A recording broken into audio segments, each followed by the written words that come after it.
हिमाचल की बर्फीली वादियों के बीच घिरी सांप जैसी सड़कों पर एक लाल गाड़ी अपने रास्ते को ढूंढते हुए आगे बढ़ रही थी। लेकिन फिर धीरे धीरे उस कार की स्पीड कम होने लगी और वो एक चट्टान की तरफ जाने लगी। वो इतनी बड़ी चट्टान थी कि अगर उससे वो कार टकराएगी तो कार पूरी तरह तबाह हो जाएगी। और इससे पहले कि कार चट्टान से टकराती, एक आवाज आई, राजीव! आयशा की आवाज सुनकर राजीव ने तुरंत आंखें खोली और ब्रेक लगाए। ब्रेक लगने से अचानक जो झटका लगा उसके कारण आयशा और पीछे बैठे हुए प्रिया और ऋषि दोनों आगे की ओर झुक गए। तब आयशा ने गुस्से से राजीव की ओर देखा। तुम्हारा दिमाग तो नहीं खराब हो गया राजीव? हम सबको मारने निकले हो क्या? आंखें खोल कर गाड़ी चलाओ। प्लीज यार आयशा, मुझे ज्ञान मत बांटो। 18 घंटे से गाड़ी चला रहा हूँ मैं। नींद से आंखें बंद नहीं होंगी तो क्या होगा? थोड़ा सोच समझकर बोला करो। सोच समझकर तो तुम्हें गाड़ी चलानी चाहिए।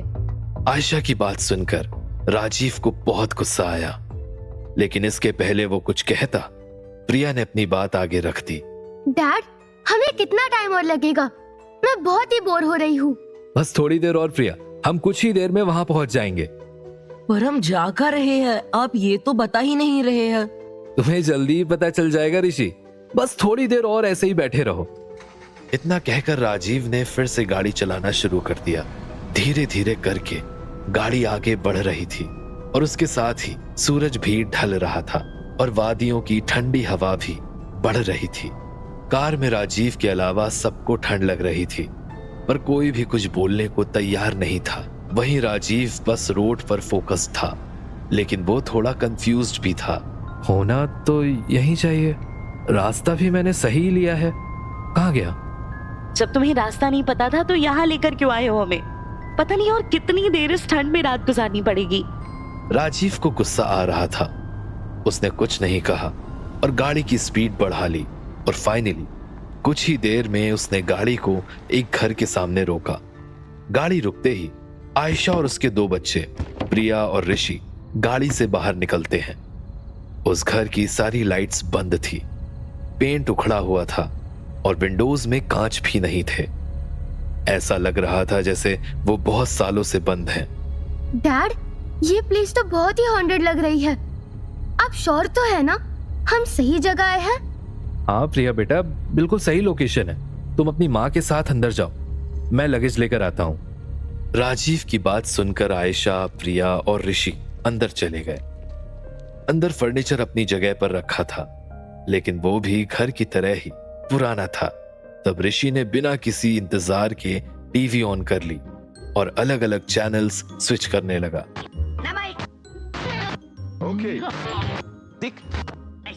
प्रिया ने उसे देखा और वो भी उससे लड़ने लगी। उन दोनों की लड़ाई खत्म करने की आयशा की इच्छा नहीं थी, इसलिए वो घर के अंदर चली गई और उसे एक्सप्लोर करने लगी। लेकिन अगले ही पल वो गुस्से से बाहर आई और तब उसने देखा कि राजीव हाथ में लगेज लेकर आ गया था। राजीव, क्या है ये जगह? विंडो के कांच टूटे हैं, थोड़ी हवा अंदर आ रही है, हीटर काम नहीं कर रहा, किचन में गर्म पानी नहीं है, गीजर भी चालू नहीं है। ये तो किसी जेल से भी खराब जगह है।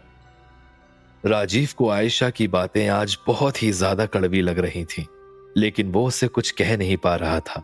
वो जब इस सफर पर अपने परिवार को लेकर निकला था तो शायद उसने सबसे बड़ी भूल कर दी थी, क्योंकि वो पूरे दिन से आयशा के सवालों से परेशान हो गया था।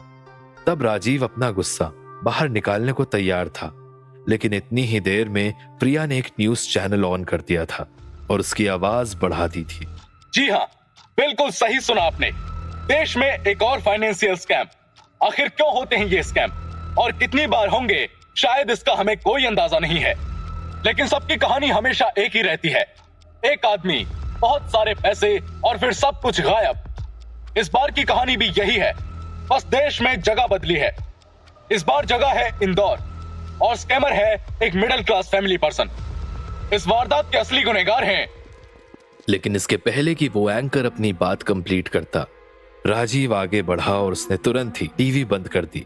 सब इस चीज को देखकर हैरान थे और तब आयशा ने देखा कि राजीव का माथा पसीने में भीग गया है। Priya, Rishi, it's time to go to bed. Dress change करो और नए कमरे में सो जाओ, अभी के अभी। राजीव के उस स्ट्रेंज बिहेवियर को देखकर ऋषि और प्रिया बिना कुछ कहे ही वहां से उठे और अपने कमरे की तरफ चले गए। तब आयशा ने राजीव को गुस्से से देखा और बिना कुछ बोले वो भी अंदर चली गई। आयशा बहुत गुस्से में थी। उसने दरवाजे के सामने लगे आईने में खुद को देखा और सोचने लगी।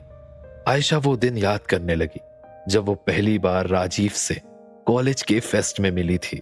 राजीव का लंबा कद और भूरी आंखों की कॉलेज की कई लड़कियां दीवानी थीं, लेकिन राजीव को सिर्फ आयशा पसंद थी। आयशा को पहली नजर में राजीव ने पसंद कर लिया था। आयशा का दूध जैसा गोरा बदन, लंबे बाल उसकी खूबसूरती को चार चांद लगाते थे। आयशा को अच्छी तरह से पता था कि उसका पति राजीव कॉलेज के दिनों से उसे कितना प्यार करता था।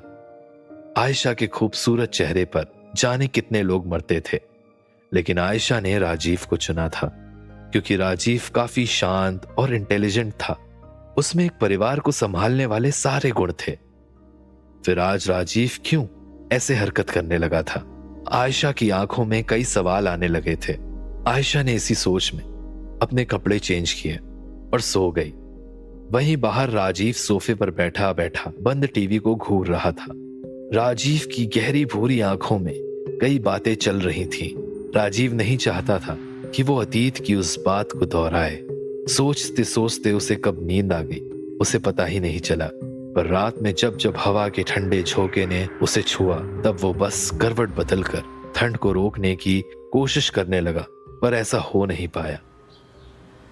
जब राजीव सुबह उठा तब उसे हल्की सर्दी हो गई थी, पर उस सर्दी में भी उसका दिमाग काम कर रहा था।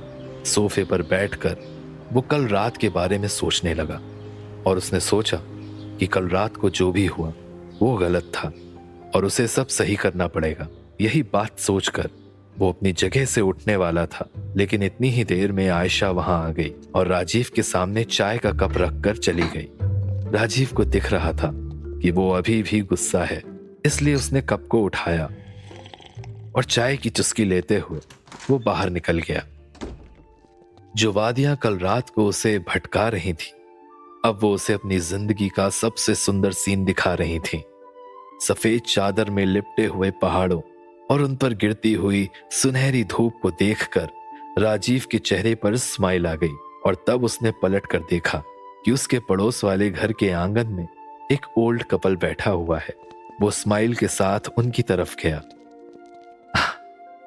हेलो, कैसे हैं आप? मैं आपका नया पड़ोसी राजीव मेहरा। मैं कल रात ही अपनी फैमिली के साथ यहाँ आया हूँ। रुकिए, मैं अभी अपनी वाइफ को बुलाता हूँ। आयशा! राजीव इतना कहकर आयशा का इंतजार करने लगा, लेकिन इतनी ही देर में वहां बैठा हुआ बूढ़ा आदमी उठा और राजीव की तरफ आया। कोई जरूरत नहीं है किसी को भी यहाँ बुलाने की। तुम अपनी लिमिट में रहो और अपनी फैमिली को भी लिमिट क्रॉस करने से रोक देना।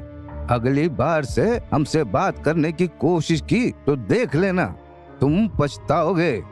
चलो यहाँ से। इतना कहकर वो आदमी अपनी वाइफ के साथ घर के अंदर चला गया।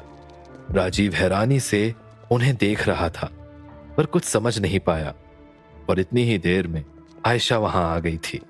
क्या हुआ राजीव? क्यों बुलाया तुमने मुझे यहाँ? अरे, बुलाया तो मैंने तुम्हें हमारे नए नेबर से इंट्रोड्यूस कराने के लिए था, पर पता नहीं क्या हुआ, वो किसी से शायद मिलना नहीं चाहते। आयशा भी अब कंफ्यूजन में उस घर की तरफ देख रही थी। तभी उनके घर के सामने एक पोस्टमैन साइकिल पर आया और वहां रुका। राजीव मेहरा आप ही हैं? आपके लिए एक लेटर आया है। मेरे लिए लेटर? लेकिन ये एड्रेस तो मैंने अभी तक किसी को भी नहीं दिया, फिर कैसे? लेकिन पोस्टमैन ने राजीव की बात का कोई जवाब नहीं दिया और उसे लेटर पकड़ाकर चला गया। तब राजीव ने उस लेटर को पढ़ा। Hello mister Rajiv Mehra, welcome to Himachal. मुझे उम्मीद है कि आपका सफर अच्छा बीता होगा और आपको यहाँ आने में कोई दिक्कत नहीं आई होगी। अब आप जरूर ये सोच रहे होंगे कि मैं कौन हूँ और मैंने आपको ये लेटर क्यों लिखा है। वेल, मैं आपको ज्यादा देर सस्पेंस में नहीं रखूंगा, लेकिन मुझे पता है कि आप यहाँ पर क्यों आए हैं। इंदौर की सारी खबरों के साथ मैं भी अपडेट रहता हूँ और आपसे पहले आपकी हिस्ट्री को मैंने अच्छे से स्टडी किया है। उम्मीद है कि जब मैं आपसे मिलूंगा तो आप चीजों को और ज्यादा बिगाड़ने की कोशिश नहीं करेंगे और मुझे अपना दोस्ती समझेंगे। देखिए, आप बहुत समझदार हैं और मैं भी इसलिए अच्छा होगा दो समझदार लोग अगर समझदारी भरी बातें करें तो। मैं बस ये कहना चाहता हूँ कि जब हम मिलें तो आप कोई भी गलती मत कर, नहीं तो वो आपकी और आपकी फैमिली की आखिरी गलती बन सकती है। मिलता हूँ आपसे कुछ ही देर में। आयशा डरी हुई बस राजीव की तरफ ही देख रही थी। उन दोनों को कुछ समझ नहीं आ रहा था कि ये लेटर आखिर उन्हें किसने लिखा है और क्यों। पर कहीं ना कहीं राजीव को बहुत अच्छे से इस बात का आभास हो गया था कि जब उसने अपनी नई जिंदगी शुरू करने की बात सोची तो वो इतनी आसानी से आने वाली मुसीबतों और मुश्किलों से बचकर आगे नहीं बढ़ सकता।